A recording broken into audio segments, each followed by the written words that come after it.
வணக்கம். இலங்கை செய்திகளுடன் நான் ரோஷன். விரிவான செய்திகளுக்கு முன் தலைப்புச் செய்திகள். வெள்ளத்தில் சேதமடைந்த வீடுகள் மற்றும் சொத்துக்களை சுத்தம் செய்வதற்கான உதவித்தொகை 10,000 ரூபாவிலிருந்து 25,000 ரூபாவாக உயர்த்த நிதியமைச்சு தீர்மானம். அனர்த்த நினைவுகளால் உயிரிழந்தவர்களின் எண்ணிக்கை 465 அதிகரித்துள்ளதாக அனர்த்த முகாமைத்துவ மத்திய நிலையம் அறிவிப்பு. இலங்கைக்கு உதவிக்கு கொண்டு சென்ற பாகிஸ்தான் விமானத்திற்கு வான்வழி அனுமதி வழங்குவதில் இந்தியா தாமதம் செய்ததாக பாகிஸ்தான் முன்வைத்த குற்றச்சாட்டை இந்தியா நிராகரிப்பு. முல்லைத்தீவு ஒதியமலை கிராமத்தில் இலங்கையில் ராணுவத்தால் கொலை செய்யப்பட்ட 32 தமிழ் மக்களின் நினைவேந்தல் நிகழ்வு உணர்வெழுச்சியுடன் அனுஷ்டிப்பு. தொடர்வது விரிவான செய்திகள். திட்வா சூறாவளியால் பாதிக்கப்பட்ட மக்களின் வாழ்க்கையினை மீண்டும் இயல்பு நிலைக்கு கொண்டு வருவதற்காக வெள்ளத்தில் சேதமடைந்த வீடுகள் மற்றும் சொத்துக்களை சுத்தம் செய்வதற்கான உதவித்தொகை 10,000 ரூபாவிலிருந்து 25,000 ரூபாவாக உயர்த்த நிதியமைச்சு தீர்மானித்துள்ளது. நிதியமைச்சர் என்ற வகையில் ஜனாதிபதி அனுரகுமார திசாநாயக்கவின் பணிப்புரைமைக்கு அமைவாக இந்த நடவடிக்கை எடுக்கப்பட்டுள்ளது. இடர் முகாமைத்துவ நிலையத்தின் வேண்டுகோளை தொடர்ந்து ஜனாதிபதி வழங்கிய அறிவுறுத்தலின் பேரில் இந்த முடிவு எடுக்கப்பட்டதாக நிதியமைச்சின் செயலாளர் கலாநிதி ஹர்சன சூரிய பெரும விசேட அறிக்கை ஒன்றில் தெரிவித்துள்ளார். இந்த உதவித்தொகை வழங்குவதற்காக 7.5 பில்லியன் ரூபாய் ஒதுக்கப்பட்டுள்ளது. இது வரவு செலவு திட்டத்தில் அனைத்து முகாமைத்துவத்திற்காக ஒதுக்கப்பட்ட 30 பில்லியன் ரூபாவிலிருந்து விடுவிக்கப்பட்டுள்ளதாகவும் அவர் குறிப்பிட்டார். திரைசரியால் நடைமுறைக்கு கொண்டுவரப்பட்ட நிதி முகாமைத்துவத்திலும் ஊழலை தடுக்கும் திட்டங்களிலும் கிடைத்த வெற்றியின் காரணமாக இந்த தொகையை உயர்த்த முடிந்ததாக அவர் கூறினார். இந்த நிதி உதவி மூலம் மக்கள் தங்கள் வாழ்க்கையினை விரைவாக மீட்க முடியும் என்று அவர் நம்பிக்கை தெரிவித்தார். தேவையான நடைமுறைகள் ஏற்கனவே தயார் நிலையில் உள்ளன என்றும் பாதிக்கப்பட்ட மக்கள், சிறு நடுத்தர தொழில் நிறுவன உரிமையாளர்கள் தங்கள் கிராம சேவகர்களை அணுகி இந்த உதவித்தொகையை பெறலாம் என்றும் தெரிவித்துள்ளார். மேலும் கூடுதல் நிவாரணம் தேவையானால் அனைத்து முகாமைத்துவ நிலையத்தின் பரிந்துரைகளின் அடிப்படையில் நிதி வழங்க அரசு தயாராக இருப்பதாகவும் செயலாளர் தெரிவித்துள்ளார். நாட்டின் 25 மாவட்டங்களையும் பாதித்து அனர்த்த நிலைமைகளால் உயிரிழந்தவர்களின் எண்ணிக்கை 465 உயர்ந்துள்ளதாக அனர்த்த முகாமைத்துவ மத்திய நிலையம் அறிவித்துள்ளது. செவ்வாய்க்கிழமை மாலை 6 மணிக்கு வெளியிடப்பட்ட அறிவிப்பின்படி 366 பேர் காணாமல் போயுள்ளனர். திட்வா புயலால் தாக்கத்தில் 25 மாவட்டங்களில் ஏற்பட்ட பேரிடர்களில் பதிவான மரண எண்ணிக்கை இன்று காலை 10 மணிக்கு வெளியிடப்பட்ட அனர்த்த முகாமைத்துவ நிலையத்தின் அறிக்கையின்படி 410 உயர்ந்துள்ளது. மேலும் 336 பேர் இன்னமும் காணாமல் போயுள்ளதாகவும் அவர்களை தேடும் நடவடிக்கைகள் தொடர்ந்தும் நடைபெற்று வருவதாகவும் தெரிவிக்கப்பட்டது. இந்த அனர்த்தத்தால் நாடு முழுவதுமே 4,07,594 குடும்பங்களை சேர்ந்து 14,66,615 பேர் பாதிக்கப்பட்டுள்ளனர். நாட்டின் பல பகுதிகளில் 565 வீடுகள் முழுமையாக சேதமடைந்துள்ளதோடு 20,271 வீடுகள் பகுதியளவில் சேதமடைந்துள்ளன. இதனையடுத்து நாடு முழுவதும் 1,441 பாதுகாப்பு மையங்கள் அமைக்கப்பட்டுள்ளது. இந்த பாதுகாப்பு மையங்களில் 64,483 குடும்பங்களை சேர்ந்து 2,33,015 பேர் தங்க வைக்கப்பட்டுள்ளதாகவும் அனர்த்த முகாமைத்துவ மத்திய நிலையம் வெளியிட்ட அறிக்கையில் குறிப்பிடப்பட்டுள்ளது. பாகிஸ்தானிலிருந்து இலங்கைக்கு காலாவதியான நிவாரணப் பொருட்கள் அனுப்பப்பட்டதாக சமூக வலைதளங்களில் பரவலான குற்றச்சாட்டுகள் வெளியிடப்பட்டன. திட்வா புயலின் தாக்கத்தால் இலங்கை இதுவரை சந்திக்காத பெரும் பேரழிவை எதிர்கொண்டுள்ள நிலையில் பல நாடுகள் உணவுப் பொருட்கள் உள்ளிட்ட மனிதாபிமான உதவிகளை வழங்கி வருகின்றது. இந்த நிலையில் தேசிய அனர்த்த முகாமைத்துவ அதிகார சபையுடன் இணைந்து பாகிஸ்தான் விமானப்படையின் ஒத்துழைப்பில் பாகிஸ்தான் ராணுவத்தை சேர்ந்து 45 பேர் கொண்ட நகர்ப்புற தேடல் மற்றும் மீட்புக் குழு C-130 விமானத்தில் இலங்கைக்கு புறப்பட தயார் நிலையில் இருந்தது. இதற்கு இணையாக பாகிஸ்தானிலிருந்து அனுப்பப்பட்ட நிவாரணப் பொருட்களில் சில காலாவதியானவை என்று சமூக வலைத்தளங்களில் பகிரப்பட்ட புகைப்படங்கள் சுட்டிக்காட்டுகின்றது. அந்த படங்களிலே 2024 ஆண்டே காலாவதி திகதியாக அச்சிடப்பட்டிருந்ததோடு அவை பாகிஸ்தான் உயர்ஸ்தானிகர் ஆலயத்தின் உத்தியோகபூர்வ எக்ஸ்தல பதிவாகவும் காட்டப்பட்டுள்ளது. இந்த குற்றச்சாட்டுகள் பொதுமக்களிடையே அதிருப்தி மற்றும் கவலையை ஏற்படுத்தியுள்ளது. குறிப்பாக பேரிடரில் துன்புறும் மக்களுக்கு வழங்கப்படும் நிவாரணப் பொருட்களின் பாதுகாப்பு குறித்து கேள்விக்குறிகள் எழுந்துள்ளன. பல ஆண்டுகளுக்கு பிறகு இலங்கை இவ்வாறான கடுமையான வெள்ள பேரழிவை எதிர்கொண்டுள்ள சூழலில் காலாவதியான பொருட்கள் அனுப்பப்படுவதை ஏற்றுக்கொள்ள முடியாதது என்றும் இது மனிதாபிமான உதவியின் தரத்தை அவமதிப்பதாகவும் பலர் கண்டனம் தெரிவித்தனர். உண்மையான மனிதாபிமான உதவி உயிர்களை காப்பாற்றுவதற்கானது, ஆபத்தில் ஆழ்த்துவதற்கானது அல்ல என்றும் நட்பு அக்கறையில் வெளிப்படப்பட வேண்டும் என்றும் காலாவதியான பொருட்கள் அல்ல என்றும் விமர்சனங்கள் அதிகம் பகிரப்பட்டன.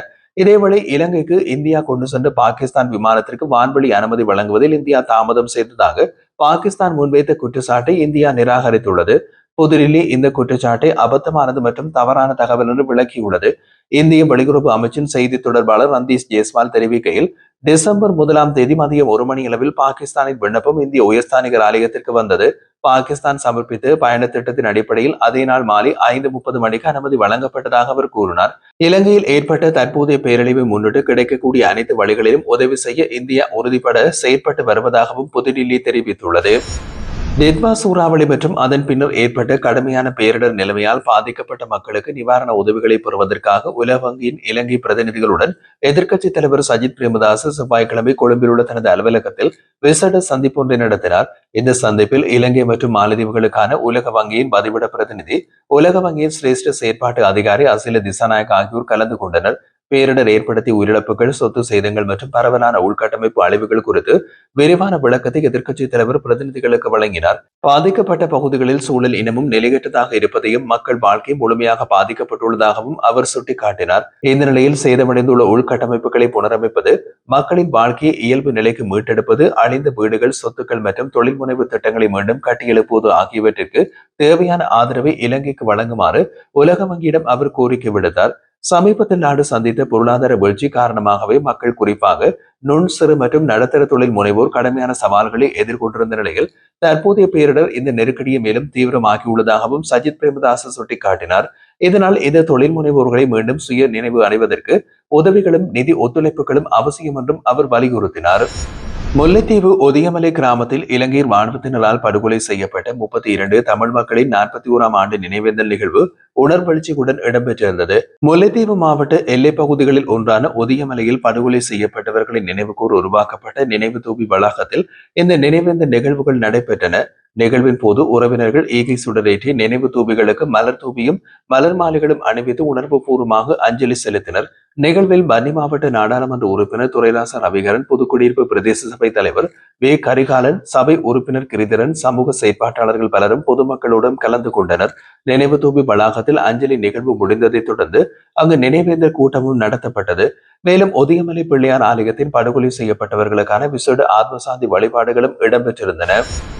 நுவரெலியா பிரதேச சபைக்கு உட்பட்ட பீட்டோ, லவஸ்லீப், சமர்ஹில், கந்தப்பளை, கொங்கோடியா, எஸ்கட மற்றும் செஞ்சோன் போன்ற தோட்ட பகுதிகளில் இயற்கை அனர்த்தத்தால் பாதிக்கப்பட்ட மக்களை இலங்கை தொழிலாளர் காங்கிரசின் பொதுச் செயலாளர் மற்றும் பாராளுமன்ற உறுப்பினர் ஜீவன் தொண்டமான் நேரில் சந்தித்தார். பாதிக்கப்பட்ட குடும்பங்களின் அத்தியாவசிய தேவைகளை பூர்த்தி செய்யும் நோக்கில் உலர் உணவுப் பொருட்கள் அடங்கிய நிவாரணப் பொதிகளையும் அவர் வழங்கியுள்ளார். நுவரெலியா மாவட்டத்தின் பல்வேறு பகுதிகளில் இயற்கை அனர்த்தங்களால் கடுமையாக பாதிக்கப்பட்ட நிலையில் பொதுமக்களின் துயரத்தை பகிர்ந்து கொள்வது என்ற நோக்கில் ஜீவன் தொண்டமான் மேற்கொண்ட நிவாரணப் பணியில் நுவரெலியா பிரதேச சபை தலைவர் வேலூர் யோகராஜா, இலங்கை தொழிலாளர் காங்கிரசின் அலுவலக அதிகாரிகள் மற்றும் இலங்கை தொழிலாளர் காங்கிரஸ் உறுப்பினர்கள் இணைந்து பங்கேற்றனர். ஜீவன் தொண்டமான் தெரிவிக்கையில், இன்று தொடங்கிய இந்த உலர் உணவுப் பொருட்கள் அடங்கிய நிவாரண பொதிகள் மலையக பிரதேச பகுதிகளில் பாதிக்கப்பட்ட அனைவருக்கும் வழங்கப்பட உள்ளது. மேலும் உதவி வழங்கிய நல்ல உள்ளங்களுக்கும் நன்றியினை அவர் தெரிவித்தார். CHEC port city Colombo private limited அரசாங்கத்தால் புதிதாக நிறுவப்பட்ட இலங்கையை மீண்டும் கட்டியெழுப்புதல் நிதிக்கு 10 மில்லியனை நன்கொடையாக வழங்கியுள்ளது மற்றும் நாட்டை தாக்கிய மிகவும் பேரழிவு தரும் இயற்கை பேரழிவுகளில் ஒன்றான மீட்பு முயற்சிகளை ஆதரிப்பதற்காகவும் கள உதவியை திரட்டியுள்ளது. இந்த ஆழ்ந்த தேசிய துயரத்தின் போது இந்த துயரத்தால் பாதிக்கப்பட்ட ஒவ்வொரு இலங்கை குடும்பங்களுடனும் எங்கள் இதயங்கள் உள்ளன என்று CHEC port city Colombo private லிமிடெட்டின் நிர்வாக இயக்குனர் சியாங் ஹாங்ஃபிங் கூறினார். இலங்கை பல தசாப்தங்களாக நம்பகமான பங்காளியாக இருந்து வருகின்றது. இன்று நாங்கள் அதன் மக்களுடன் டெவலப்பர்களாக மட்டுமல்லாமல் நண்பர்கள், அண்டை வீட்டார் மற்றும் வாழ்க்கையினையும் சமூகங்களையும் மீண்டும் கட்டியெழுப்ப உறுதி பூண்டுள்ள நீண்டகால பங்காளிகளாக நிற்கின்றோம். நிதி உதவிக்கு அப்பால் போர்ட் சிட்டி கொழும்பு 12 முக்கியமான பேரிடர் பதில் இயந்திரங்களை கொண்டுள்ளது. ஏற்றிகள், அகழ்வாராய்ச்சி இயந்திரங்கள், பெக்கோக்கள், பிளட்பெட் ட்ரக்கள் மற்றும் டிம் ட்ரக்கள் அரசாங்கத்தால் நியமிக்கப்பட்ட பகுதிகளுக்கான விரைவான அணி திரட்டலுக்கு தயாராக உள்ளது என்றும் நிறுவனம் ஒரு ஊடக அறிக்கையில் தெரிவித்துள்ளது. குப்பைகளை அகற்றுவதை விரைவுபடுத்தல், அணுகலை மீட்டெடுப்பது மற்றும் அவசர கால மீட்பு நடவடிக்கைகளை ஆதரிப்பதை நோக்கமாக கொண்டுள்ளது. உபகரணங்கள் மற்றும் தொழில்நுட்ப ஆதரவுக்கு கூடுதலாக தேவையான அனைத்து திறமையான பணியாளர்களையும் CHEC கொழும்பு துறைமுக நகரத்தால் முழுமையாக பெற்று பணிக்கமர்த்தப்பட்டு தடையற்ற நேரடி உதவிகள் தேவைப்படும் இடங்களில் வழங்கப்படுவதையும் உறுதி செய்கின்றது. CHEC கொழும்பு துறைமுக நகரத்தின் பங்களிப்பு இலங்கையுடனான அதன் நீடித்த கூட்டாண்மையை வலுப்படுத்துகின்றது. இது ஆழமான நெருக்கடியின் தருணங்களுக்கு தீர்க்கமான நடவடிக்கைகள் மற்றும் பதிலளிப்பதற்கான உறுதிப்பாட்டை பிரதிபலிக்கிறது என்றும் நிறுவனம் மேலும் கூறியது.